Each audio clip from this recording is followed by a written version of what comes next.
नमस्कार मित्रांनो, आमची माती आमची माणसं या यूट्यूब चॅनलमध्ये आपले सहर्ष स्वागत. मित्रांनो, आपण आता सध्याला पपईच्या पिकामध्ये उभा आहे.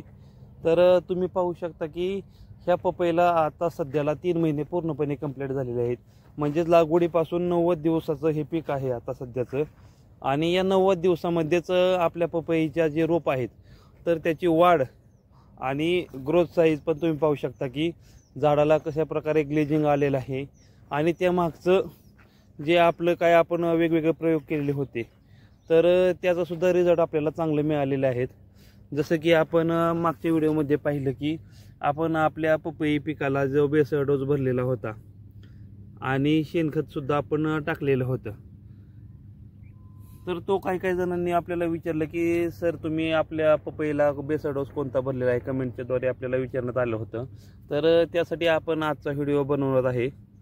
तर मित्रांनो, एवढं जास्त काही नाही, आपण आपल्या पपईच्या पिकाला जो बेसळ डोस भरलेला होता तर तो प्रामुख्याने 10-26-26 या 2 बॅगा टाकल्या होत्या. MOPची 1 बॅग, पोटॅशची 1 बॅग, सुपर फॉस्फेटची 1 बॅग आणि निंबोळी पेंड अशी 1 बॅग. अशा प्रकारे सर्व बॅगा आपण एकत्रित मिश्रण करून आपण प्रत्येक झाडाला 2 जागेवरती, जसं की खोडापासून 1-1.5 फूट अंतरावरती प्रत्येक डोस आपण टाकून दिलेला होता.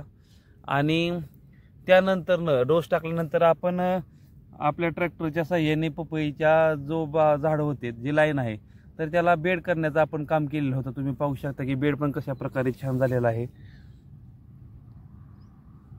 आणि त्यानंतर जास्तीत जास्त 1 ते 1.5 तास आपण पपईच्या झाडाला पाणी दिलेलं आहे, जेणेकरून आपण टाकलेला डोस जो आहे तर तो पूर्णपणे ओला होऊन झाडाला रिझल्ट पण त्याचे चांगले भेटतील. आणि आता सध्याला तुम्ही पाहू शकता की पपई झाडावर काय जागेवरती जो फुलकळी लागलेली होती तर ती उमलायचं चालू झालेलं आहे. तुम्ही पाहू शकता प्रत्येक पपईचे जे रोप आहे तर त्याचे सेटिंग पण खूप छान प्रकारे झालेलं आहे. आणि प्रत्येक फुटी मागे जे फांद्या आहेत त्यातून कळ्यांचं प्रमाण चांगलं दिसून येत आहे. पूर्णपणे आपल्या असे प्रत्येक झाडावरती सेटिंग छान प्रकारे चालू झालेलं आहे पपईचं. आणि आपल्याला यातून रिझल्ट पण खूप छान झालेला आहे. जो आपण स्लरी वगैरे आपण पपईला टाकलेली होती तर त्याचाही रिझल्ट आपल्याला चांगल्या प्रकारे मिळालेला आहे. प्रामुख्याने स्लरी आपण 8 दिवसातून एकदा पपईला सोडत असतो. आणि त्यामुळेच झाडाचं ग्लेजिंग आणि शायनिंग जे आहे झाडावरती चकाकी, तर तुम्ही पाहू शकता की कशा प्रकारे आलेले आहे. पूर्ण प्लॉटमध्ये तुम्हाला दावण्याचा मी प्रयत्न करत आहे आता सध्याला, तुम्ही पाहू शकता.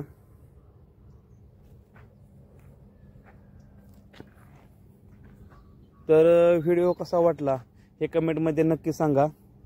चॅनलला लाईक करा, सबस्क्राईब करा, कमेंट नक्की करा. धन्यवाद.